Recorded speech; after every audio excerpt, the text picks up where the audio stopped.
अब हुआ ये कि जिस समय तक्षत ने वो वृक्ष को जलाया था, वो तक्षत की और ब्राह्मण की जो बातें हो रही थी, उस समय एक वहाँ पर व्यक्ति जो लकड़ी काट रहा था वो भी जल गया था, पर जब उसने हरा बह गया वो भी जिंदा हो गया।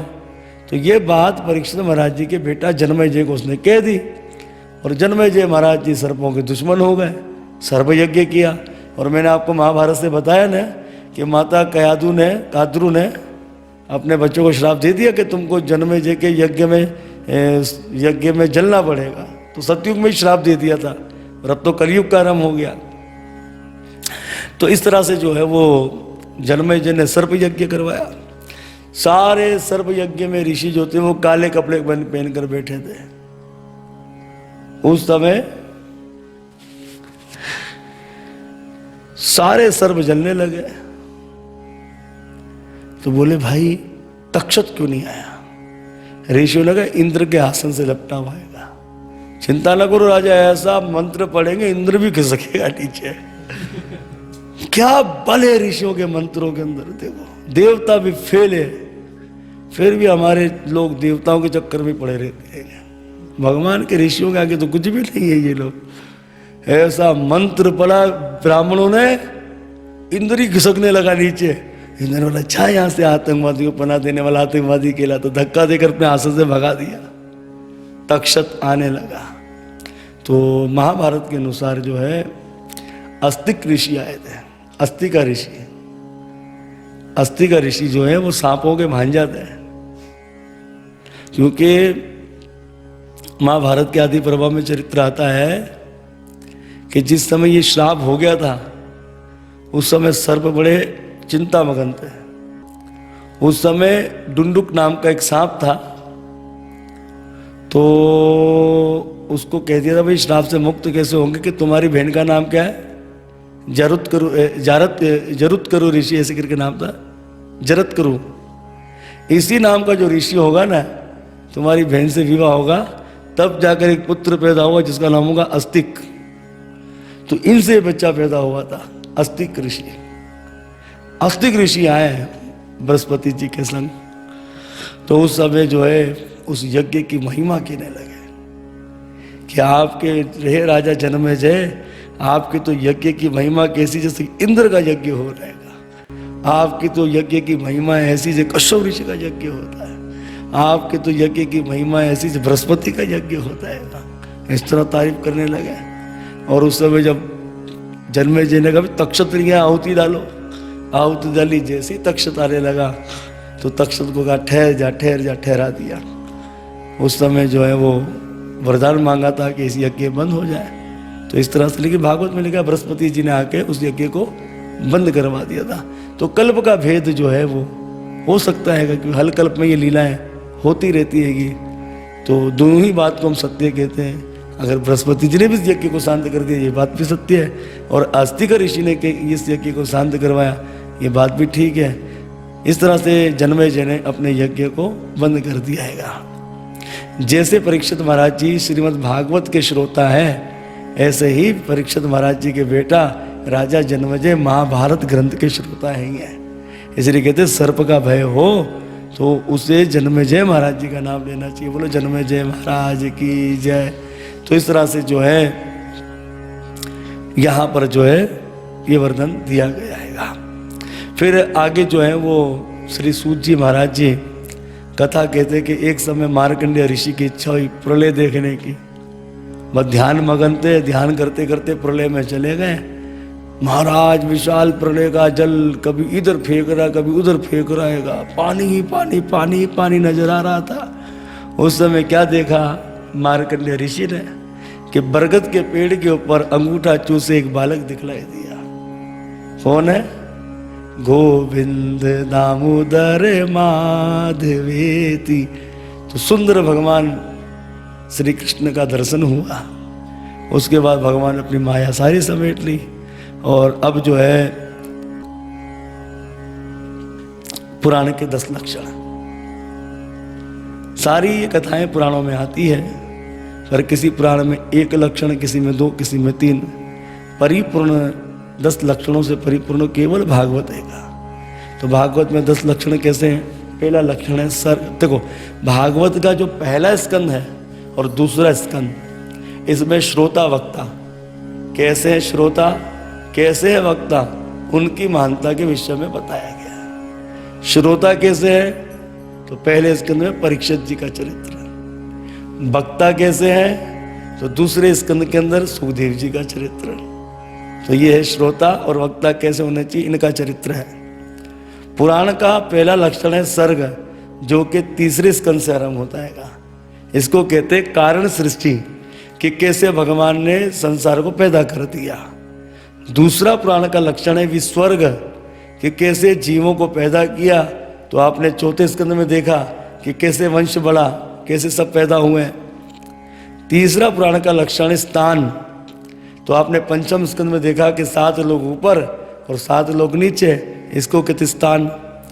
चौथा पुराण का लक्षण है पोषण, तो आपने छठे स्कंद में देखा, क्या देखा कि अजामिल ने तो बेटे का नाम लिया पर भगवान की कृपा हो गई।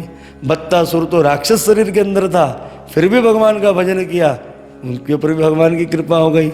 इसको कहते हैं रक्षा, यानी कि पोषण। पुराण का पंचम लक्षण हैगा ऊती, यानी कि आपने सप्तम स्कंद में देखा कि भगवान समदर्शी है। भगवान के लिए ना कोई प्रिय ना तो कोई अप्रिय, जो जैसा भगवान से प्रेम करता है भगवान उस पर वैसे ही प्रेम करते हैं। इसलिए आदि दित्य हिरण्याकश्यप कौन थे, राक्षस थे जिन्हें भगवान ने मारा, पर उन्हीं के बेटा पहला आदमी तो राक्षस वंश थे, पर भगवान ने उनके ऊपर कृपा कर दी। इसी तरह से पुराण का छठा लक्षण है मनमंथर। तो मनमंथर जो है, आप अष्टम स्कंद में आपने कथा को श्रवण किया कि सतयुग त्रेता युग द्वापर जो 1000 मरतबा घूमते हैं तो ब्रह्मा जी का एक दिन बनता है, और ब्रह्मा जी के एक दिन के अंदर 14 मनु आते हैं और हर मनमंत्र में भगवान का अवतार होता है। तो ये है पुराण का छठा लक्षण। पुराण का 7वां लक्षण है वंश। तो आपने श्रीमद् भागवत महापुराण के 9वें स्कंद के अंदर सूर्य वंश और चंद्रमा वंश दोनों वंशों की कथा को श्रवण किया। पुराण का 8वां लक्षण है निरोध। श्री कृष्ण 6 दिन के थे, तब से भगवान ने देह दनादन राक्षसों को मारना आरंभ कर दिया, इसको कहते निरोध। और पुराण का 9वां लक्षण है मुक्ति।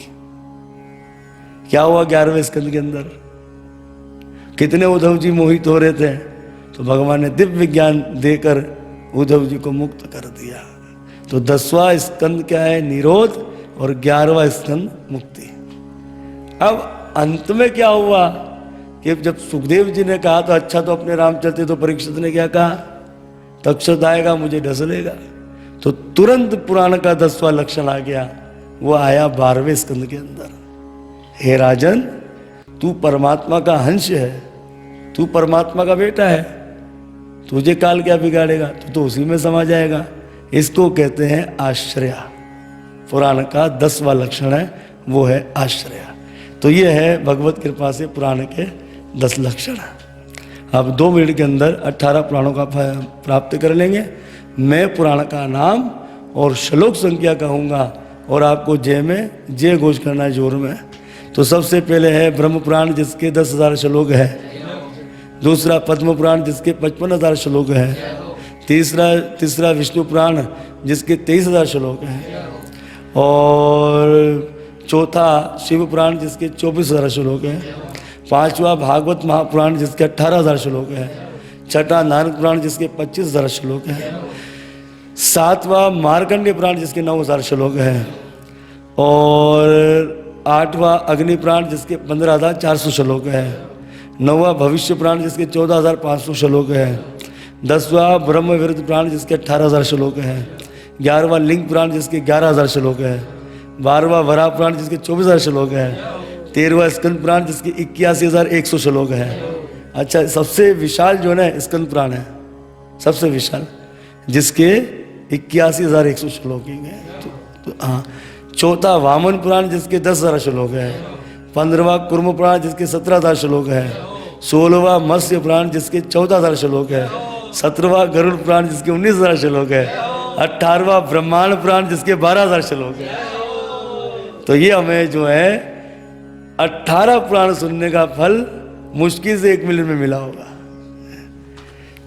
श्री सूत जी महाराज जी कहते हैं, ऋषिवरो जैसे नदियों में गंगा श्रेष्ठ है, बोलो गंगा मैया की। देवों में विष्णु श्रेष्ठ है, बोलो विष्णु भगवान की। वैष्णवों में महादेव श्रेष्ठ है, बोलो हर हर महादेव की। धामों में काशी श्रेष्ठ है, बोलो काशी धाम की। इसी तरह पुराणों में ग्रंथराज श्रीमद् भागवत श्रेष्ठ है, बोलिए ग्रंथराज श्रीमद् भागवत महापुराण की। अब 12वें स्कंद के 13वां अध्याय और 22-23 2 श्लोक अंतिम श्लोक है। तो सब लोग मेरे पीछे जो है इस श्लोक का उच्चारण करना। भवे भवे यथा भक्ति पादयो तव जयते तथा कुरुष्वा देवा ईशा नाता त्वं ना यथा प्रभु।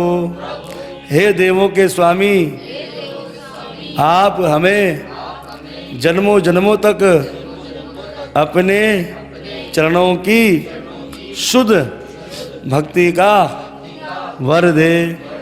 नाम संकीर्तनम यस्य सर्व पापा प्रणाशनम प्रणा महा दुखा शमना तम्र नमामि हरि परम। मैं उन भगवान हरि को साधारण नमस्कार करता हूँ, जिनके पवित्र नामों का कीर्तन सारे पापों को नाश करता है और जिनको नमस्कार करने से भौतिक कष्टों से छुटकारा मिल जाता है। तो इसी प्रकार से भगवत कृपा से और मेरे प्रिय मेरे बड़े भाई हरिदास प्रभु का बड़ा प्रेम रहा, स्नेह रहा और बड़ी विचित्र कथा है। विचित्र कथा ऐसी हुई कि पहले भी इसके 6-7 दिन हमने निकाल दिए, पूरी नहीं हुई। और अभी भी जो है वो कम से कम ये 10वां 11वां दिन हमारा चल रहा है। तो इसमें जाकर भगवान ने बड़ी कृपा करी। तो उसमें कृपा ऐसी हुई कि श्रावण मास और पुरुषोत्तम मास दोनों की कृपा हो गई और एक वैष्णव की मुझदास पर कृपा हुई और मैंने आज अपने जीवन की 149वीं भागवत पूर्ण कर दी। हरे कृष्णा। तो कहने में कुछ अपराध हो गया तो अपना सेवक समझकर क्षमा कर देना। और अंत में एक ही बात है कि भगवान की कथा ना कभी पूरी होती है ना कभी अधूरी होती है। जो सुनने में मिले उसमें आनंद लीजिए, अपने जीवन को सफल बनाइए। हरे कृष्णा।